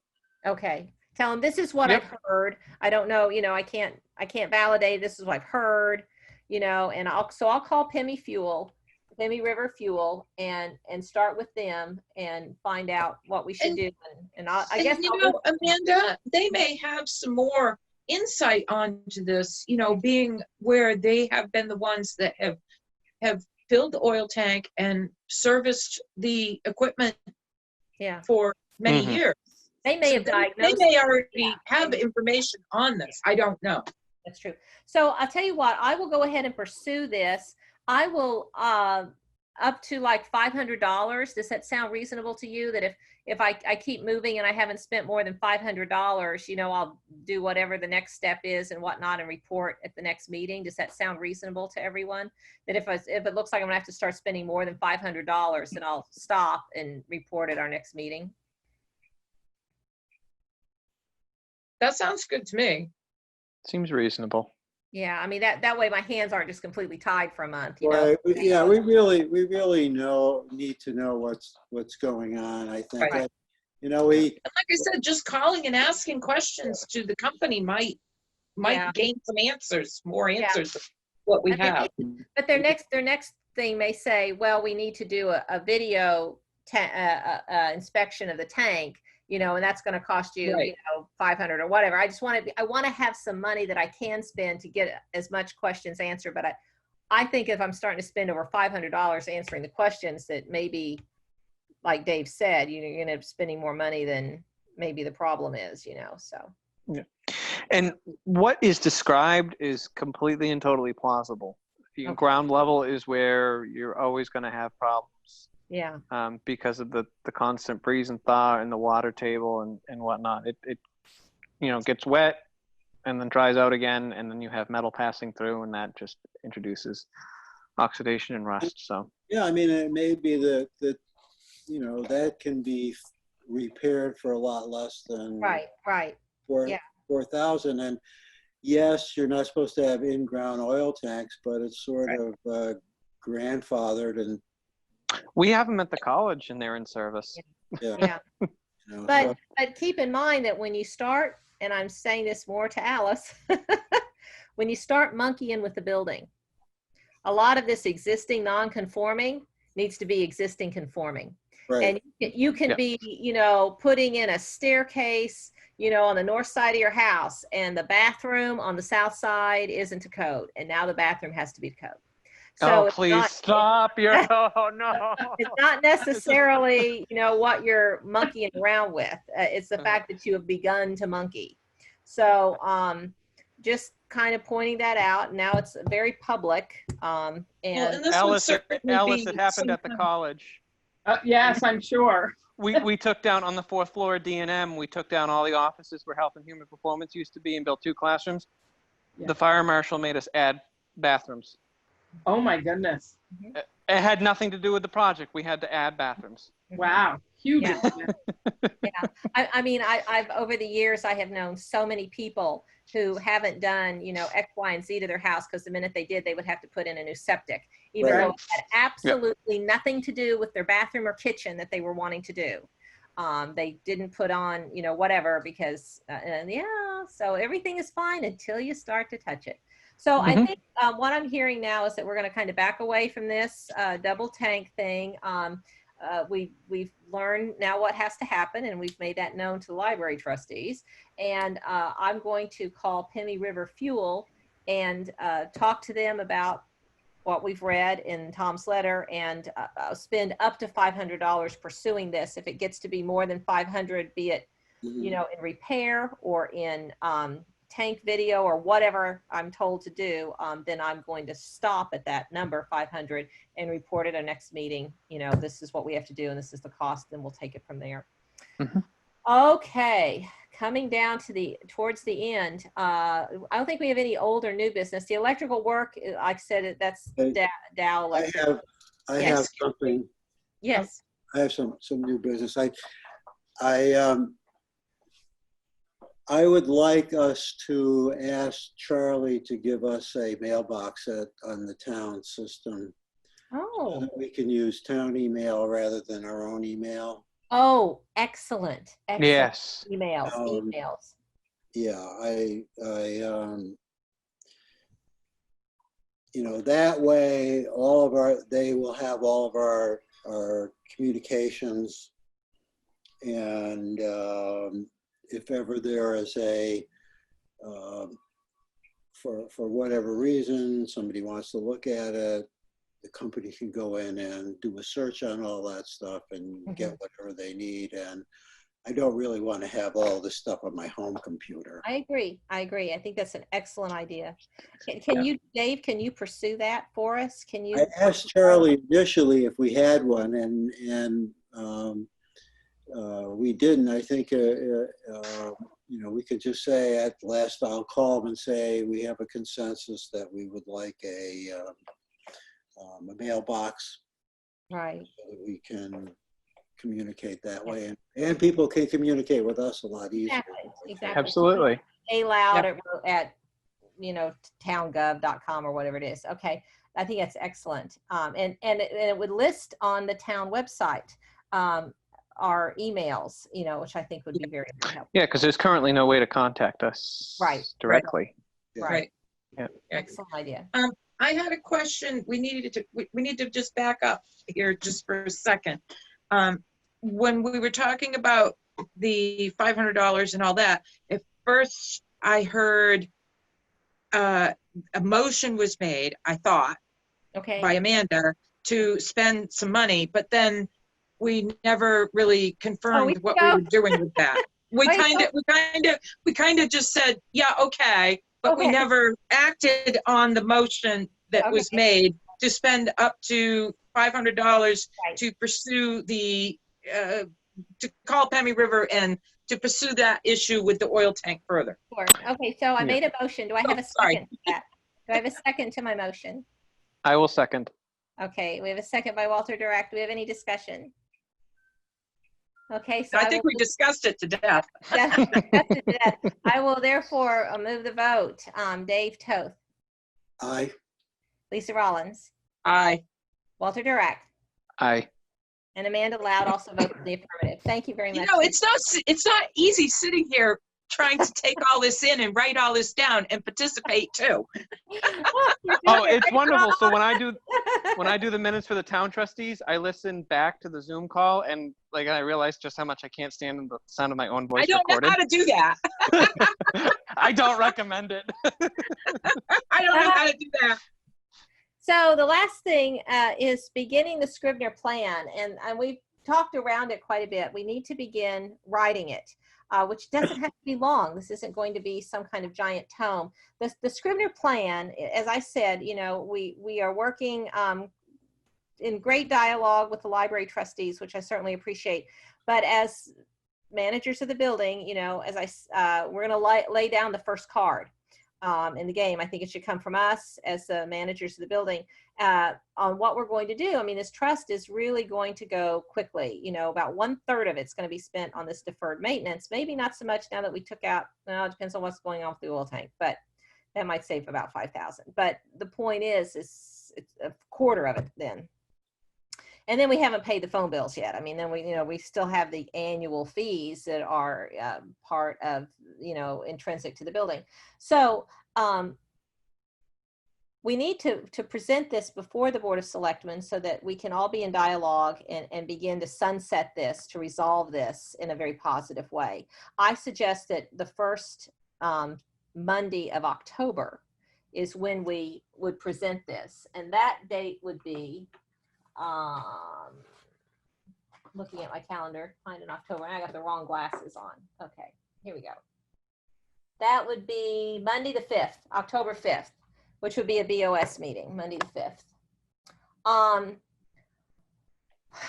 I think that the top of the list of our Scribner, the Scribner plan, our idea, is number 1, have a warrant article on the March meeting that dissolves the Scribner trustees.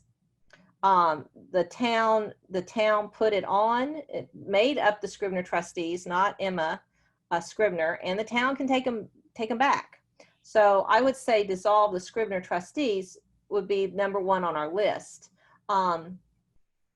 Now, we could put it on ourselves all we have to do is get, what, 25 signatures or something like that, and we can get the thing on. I think it would carry more weight if the Board of Selectmen had this on as a warrant article.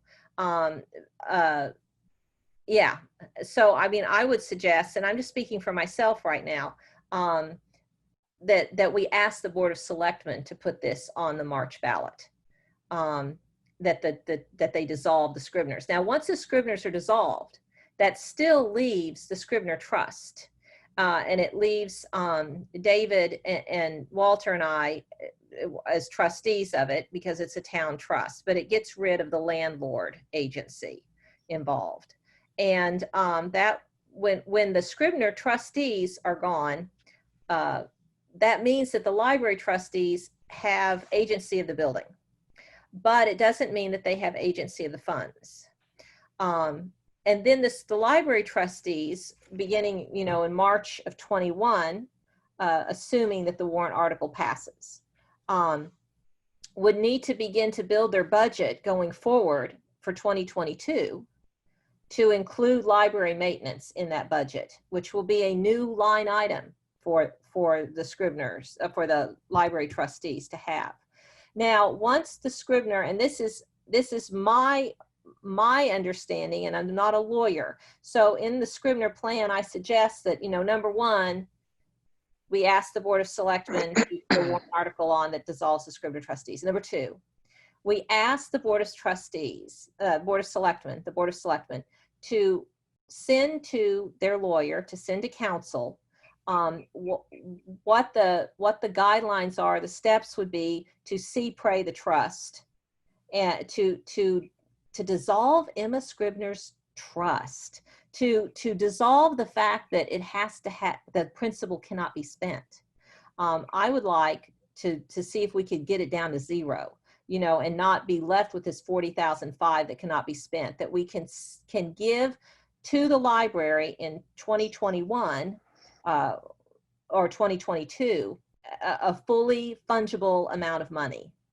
That would be $50,000 or whatever. It's going to cost money to see-pray this trust, to send it before a judge. We could spend up to $10,000. If we spend $10,000 in legal fees and we gain $40,000, that's a 400% return. So that's not bad if you look at it that way. So I don't know, what are your thoughts on, the steps? I would think that if the town dissolves the Scribner trustees, that would be a good force of momentum behind see-praying the trust in the eyes of the judge. That the judge would see that the town no longer wants, a landlord situation on a building, that the building has been declared by a superior court to be a library. And I don't know, what are your thoughts? I mean, we have to have something in writing that we can talk to the BOS about.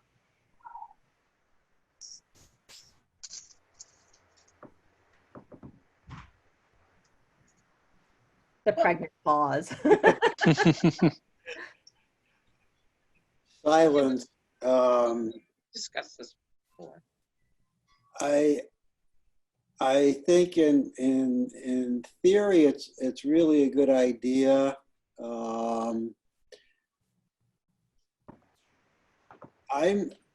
I'm not sure about the whole legal process of see-praying the trust and whether the courts will go for that or not. Well, I would say that, when we go before the BOS in October, that we should ask the BOS to ask counsel, ask the town attorney, what is the process? What would the process be of see-praying this, and what would our chances be? Mhm. I would like the BOS to assume the bill for that. Instead of us getting our own lawyer, I'd like to use the town's lawyer. I mean, it'd save us some money. And it's a town-owned building. I was just going to say, and it's a town-owned building. I was just going to say that. Mm-hmm. Yeah.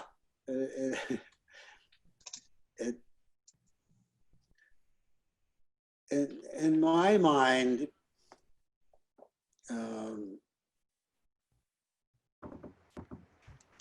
this is all about having the town take over the operation, management and operation of that building. No, it's not about the town taking over the operation management of the building. It's about the library trustees taking over. They the are operation. part of the town. Okay, okay. The library is part of the town. I think the way the town views the library, however, Yeah. because of the Scribner Trust, is it's not part of the town because the Scribners pay for the maintenance of the building. So in their minds, this is all free. Right. Well, it's not really free, Yeah. you know. Mhm. And eventually, you know, the money is going to go away and the townspeople are going to have to take ownership and start paying for the library. So if you can take the 50,000 and give it to the library trustees, that's sort of a good way of easing into this. And it will help the library trustees transition into what the new library is going to be. The question. Yeah, but legally, I have no clue about how it can be done or whether, if it can be done at all. Yeah. Well, that's why I'd like the BOS to ask, council, how do we go about doing this? And I'd like the BOS to shoulder that. Well, it would certainly save money that's now in the Scribner Trust, Yeah. And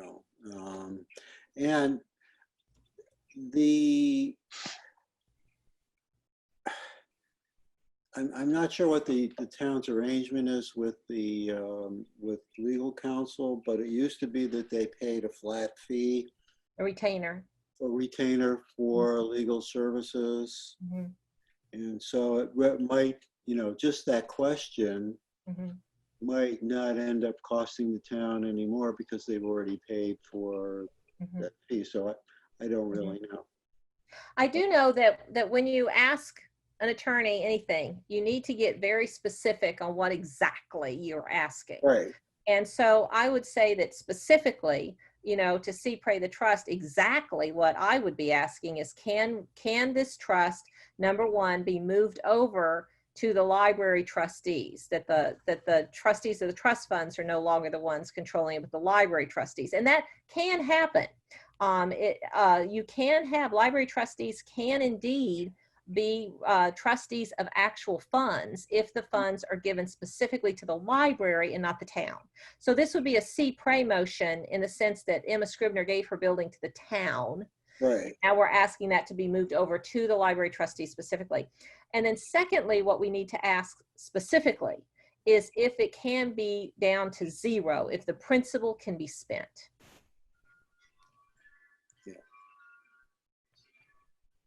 So I'm writing this down. We're almost done with our long meeting because I'm done.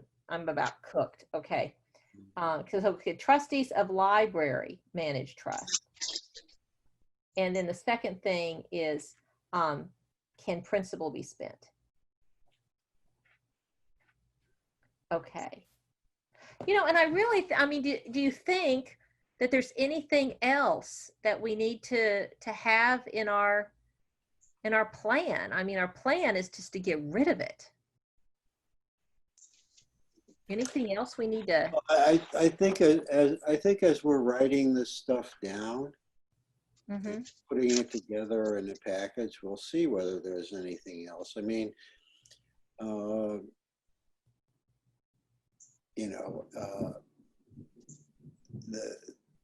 The financial situation, right now, if you get down to the $40,000, the building has to be torn down. Exactly. And that has to be made a park. And what, and what people in the town don't understand is that park has to be maintained. Yeah. And the $40,000 is not going to be there because that's going to be used to tear down the building. Right, right. So they're going to have to You're make. still going to have some kind of trustees to deal with it. Yeah, it's still going to be a problem. So, it's still a problem. And I'm not sure how, legally, how a lawyer or how a judge would rule on changing the changing the basic requirements laid out in the original trust. They've already done it. They've already changed it over to a library rather than a community center. So, they saw that as, fitting the intent of the original. And what was the wording on that? If I seem to remember that they considered, the court did consider a library to be a community center. Right. That Emma left it to the community, and it's being used as that. One thing I can do between now and our next meeting is I can contact Tom Donovan he's at the Attorney General's office, and Tom and I go way back now. And he also knows a lot of the history of the Ashland Library and the Scribners. And I can ask him, he's a lawyer, Tom, what are we going to need to ask? What are we going to need to prove in order to move to the library trustees, and in order to get the principal fungible? And that might be a really good start. Because I think, Dave, you're right. I've been writing down some of the things that we've said, especially the part that you said about, be turned into a park. I think we need to show that the town sentiment is that it is not a park. And so anyway, yeah. What I will do then between now and our next meeting is I'll contact Tom Donovan and see what words of wisdom he has for me. And I will write a draft or a beginning of this, and I'll put it in the Scribner Google file, so you all will be able to see it. And then we can go from there. I think October 5th will be here before we know it. I would have to tell Eli that, we want to be on the docket, for October 5th. And I'd have to tell him that, 1st of September, even end of August. We might be able to, I'm sorry, I didn't mean to interrupt. No, you're fine. We might be able to get some preliminary legal advice from NHMA. Yeah. Well, that's Tom Donovan is what I'm talking about, but I think you're right. Yeah, and that doesn't cost you anything. Right. Yeah. Either doesn't cost me anything. Right, and either we can do it, or Charlie can do it, or whatever. But well, we would at least be guided. If my better, Tom will at least guide me in the way, he may say talk to whoever at NHMA, but we'll begin getting in the right direction. Right. Okay. Any other thoughts on this? I think our next meeting, boy, I'm hoping our next meeting is not dealing with spending a lot of money on fixes and repairs. I'm hoping that we're done with the bids and we, moving forward. But anyway, our next meeting then will be on the second Monday of August, which is August 10th. August 10th will be our next meeting. Okay. And okay, Alice, thank you so much for coming. We really appreciate having a library trustee at our meetings. I think it's vitally important going forward right now that there's always a library trustee at one of our meetings. Well, thank you. Thank you very much for having me here. Alice, did the library staff find the basement key I left? I'm not sure. Okay. Lisa? So when I rekeyed the building, I went to Ashland Lumber and I had a copy of the basement key made. And I left it on the desk with a note. Okay. And I remember that was I believe that request came from you, and it was like, I couldn't believe you didn't have one. Right. And that key also works in the door at the top of the stairs to the second floor. That's the same key. Mm-hmm. Okay. So if that door were to become locked by accident, that key works both the basement and the door at the top of the stairs. Basement and upstairs, same key. Yep. Lisa, do you know if anything about the key? I do not. I do not even have new keys to the building. Oh. I've not been issued any keys at this point. But they're all at the library. The, Yeah. the. Yeah, I haven't been working at the library. Oh, okay, okay. Oh, okay. I was All gonna right. say they're there. If you need to get into the library for whatever reason, I got a key. So, Okay. just let me know. Thank you. I had to run and I realized they had 2 sunroom doors open. Okay, no flooding. We're all good. It's all good. Okay, so very good. Anything else? Well, then I declare our meeting. I guess I have a motion to adjourn. I don't think I need a motion to adjourn, but I have a motion to adjourn. Do I have a second? Yes. All in favor? I. Yay. Bye. There we go. Okay.